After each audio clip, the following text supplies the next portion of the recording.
இங்க இருக்கக்கூடியவ உண்மையான சுடர் தான் அப்படின்ற ஒரு விஷயம் தெரிஞ்சதுக்கு அப்புறமா, உண்மையிலேயே கதிரேசனுக்கு அவ்ளோ கோவம் வருது. கொஞ்சம் இல்ல, நஞ்சம் இல்ல. அதாவது மிகப்பெரிய ஒரு கோவத்துல அவரு இருந்துட்டுருக்காரு.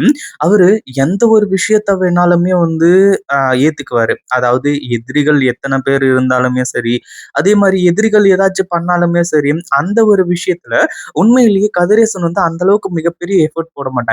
அதாவது எதிரிங்கள கூட வந்து மன்னிச்சு விட்டுருவேன். ஆனா நம்பிக்கை துரோகிய மன்னிச்சு விட மாட்டேன் அப்படிங்கிற மாரி வந்து சொல்லி, இப்போ கதிரேசன் மிகப்பெரிய ஒரு கோவத்துல இருக்கிறது மட்டும் இல்லாம, அவருக்கு இருக்கக்கூடிய கோவத்துக்கு இங்க இருக்கக்கூடிய சுடர அப்படியே அடிச்சு கொன்றுலாம் போல அவருக்கு வந்து தோணுது. பட் இருந்தாலுமே கூட அந்த ஒரு விஷயத்த அவரால செய்ய முடியல.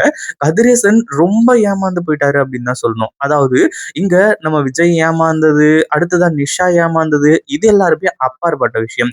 ஆனா பெத்த அப்பாவையே வந்து அதாவது அப்பாவுக்கே பொண்ணு யாரு அப்படிங்கிற ஒரு விஷயம் தெரியல. அதே மாதிரி மல்லி எல்லாம் அவ்வளவு தூரம் சொல்லியுமே கூட, நம்ம எதுக்காக இங்க இருக்கக்கூடிய உண்மையான ரேணுகா தான் நினைச்சோம் அப்படின்ற மாரி வந்து சொல்லி, உண்மையிலேயே இப்போ கதிரேசன் அவ்வளோ ஃபீல் பண்ண போறாரு. அதுவும் இல்லாம இந்த சுடர அடுத்ததா அதாவது இவளோட உண்மைகள்லாம் தெரிய வந்ததுக்கு அப்புறமா, கதிரேசன் என்ன பண்ண போறாரு? உண்மையிலேயே இங்க இருக்கக்கூடிய சுடர் வந்து தன்னோட பொண்ணு ரேணுகா மாதிரியே இருக்கிறதுனால, தன்னோட பொண்ணாவே இங்க வச்சுக்க போறாரா? இல்ல அடுத்தடுத்த விஷயங்கள் என்ன நடக்க போகுது அப்படின்றது தான் இதுல மிகப்பெரிய அதிர்ச்சியா இருக்க போகுது. அந்த ஒரு விஷயத்த தான் நம்ம இப்ப பார்க்க போறோம். அதே மாதிரி இப்ப என்ன ஆகுது அப்படின்னு பார்த்தீங்கன்னா, மல்லி இருந்துட்டு போலீஸோட வராங்க. இது கனவா, நனவா அப்படின்றது அப்பாற்பட்ட விஷயம். ஆனா உண்மையிலேயே சுடர தேடி போலீஸ் வந்தாங்க அப்படின்னா, இந்த சுடருக்கு மிகப்பெரிய ஆப்பு எல்லாமே காத்துக்கிட்டு இருக்கு அப்படின்னே சொல்லலாம். அதாவது இது சுடருக்கு வரக்கூடிய முன் எச்சரிக்கையா கூட இருக்கலாம். பட் இருந்தாலுமே கூட, இந்த சுடரோட சுயரூபம் எல்லாமே வெளிய வந்ததுக்கு அப்புறமா என்ன நடக்கும்? அப்படின்றது தான் மிகப்பெரிய ஒரு சுவாரஸ்யமா இருக்க போகுது.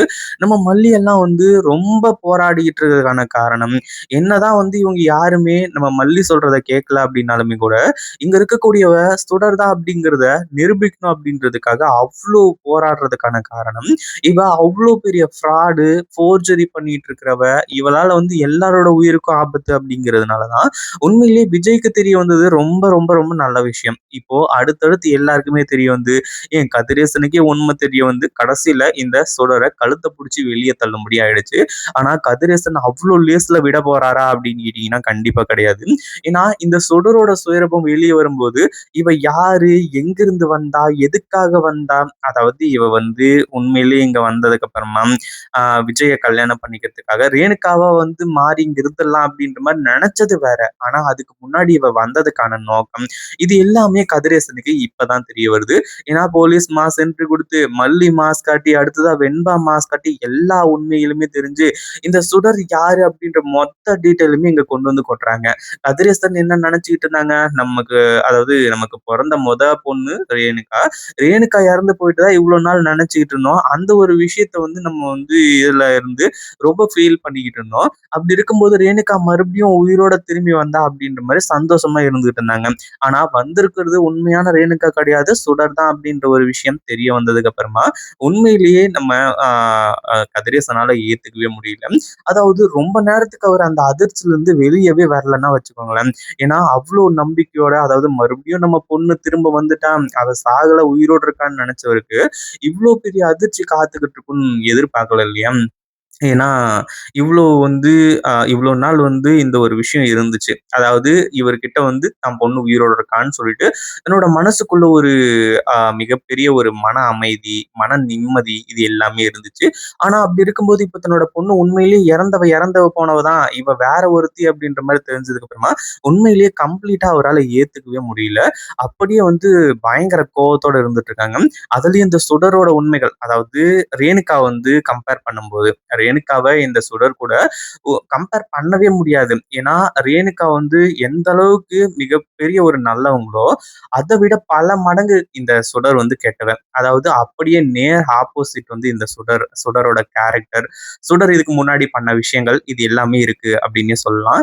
அதாவது இப்போ கதிரேசன் செம்ம கோவத்துல இருக்காங்க. எல்லா ஆதாரங்களையும் பார்த்துட்டு, இங்க இருக்கக்கூடியவ சுடர் தான் அப்டிங்கிற மாரி தெரிஞ்சுக்கிட்டு, இப்போ இப்போ கதிரேசன் வந்துட்டு செம்ம கோவத்துல இருக்கிறது மட்டும் இல்லாம, "நீ எவ்ளோ தைரியம் வந்தா என் வீட்டுக்குள்ளேயே நுழைஞ்சு என்னையே நீ ஏமாத்தி என் வீட்டுல இருந்து 50 லட்ச ரூபாய் பணத்தை திருடி அடுத்ததா வந்து என் பொண்ணுன்னு சொல்லிட்டு வந்து சொல்லி என்னையே ஏமாத்திருப்ப அப்படின்ற மாதிரி சொல்லி கதிரேசன் செம்ம கோவத்துல இருந்துட்டு இருக்காங்க.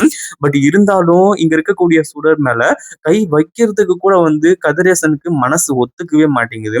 ஏன்னா தெரிஞ்சோ தெரியாமலையோ இதுக்கு முன்னாடி, அதாவது இந்த விஷயம் தெரியறதுக்கு முன்னாடி வரைக்கும் ரேணுகா அப்படிங்கிற மாதிரி வந்து சொல்லி சுடரை நினைக்க ஆரம்பிச்சாங்க. ரேணுகா அப்படின்னாலே வந்து, அதாவது நிஷாவை கூட சின்ன வயசுல இருந்து அடிச்சிருப்பாங்களே தவிர ரேணுகாவை வந்து சுத்தமா அடிச்சிருக்க மாட்டாங்க. அதாவது இறந்து போன ரேணுகாவை. அப்படி இருக்கும்போது பூ போல பாத்துக்கிட்டு இருந்தாங்க. உண்மையிலேயே தன்னோட பொண்ணா வந்து இங்க நினைச்சுக்கிட்டு இருந்தாங்க. அந்த ஒரு காரணத்தினால உன்னெல்லாம் என்னால அடிக்க கூட முடியல. எனக்கு வர்ற ஆத்திரத்துக்கு, நீ பண்ண துரோகத்துக்கு, நீ பண்ண நம்பிக்கை துரோகத்துக்கு, இது எல்லாத்துக்குமா சேர்த்து உன்னை இங்கேயே வந்து அடிச்சு கொன்னுடணும் போல எனக்கு தோணுது. ஆனா அந்த ஒரு விஷயத்த என்னால செய்யவே முடியல. ஏன்னா உன்னை நான் இவ்வளவு நாளா என் பொண்ணான்னு நினைச்சிட்டேன் அப்படின்ற மாதிரி வந்து சொல்றாங்க. இந்த முகமும் அதே மாதிரி அதாவது உன்னோட இந்த உருவத் தோற்றம் மட்டும் இல்ல, நீ மட்டும் என் பொண்ணு மாதிரி இல்லாம இருந்து நீ என்னை ஏமாத்தி இருந்தன்னு வையேன், இங்கேயே உன்னை கண்டம் துண்டமா வெட்டி போட்டிருப்பேன். நீ என் பொண்ணு மாதிரியே இருக்கிறதுனால மட்டுமே தான் நீ இருக்கிற.